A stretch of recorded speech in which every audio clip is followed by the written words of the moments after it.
আল্লাহ রাসূল সাল্লাল্লাহু আলাইহি ওয়াসাল্লাম প্রায় এই দোয়াটা পড়তেন যে আল্লাহুম্মা ইন্নী আউযু বিকা মিনাল ফাকরি ওয়াল কিল্লাতি ওয়াল যিল্লাহ। এর মানে হচ্ছে, হে আল্লাহ, আমি দারিদ্রতা থেকে আপনার কাছে পানাহ চাই, আমি স্বল্পতা থেকে আপনার কাছে পানাহ চাই, আমি লাঞ্ছনা থেকে আপনার কাছে পানাহ চাই। যে আল্লাহুম্মা ইন্নী আউযু বিকা মিনাল ফাকরি ওয়াল কিল্লাতি ওয়াল যিল্লাহ।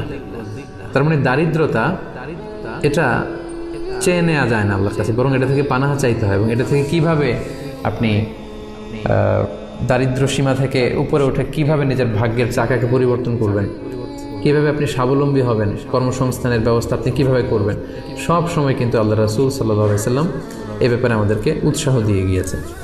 আমি অনুরোধ করব, আপনারা যারা লাইভটি দেখছেন আপনারা শেয়ার করে দিন, তাহলে এখন যারা অনলাইনে আছে তারাও এই লাইভটি থেকে, আলোচনাটি থেকে উপকৃত হতে পারবে ইনশাআল্লাহ।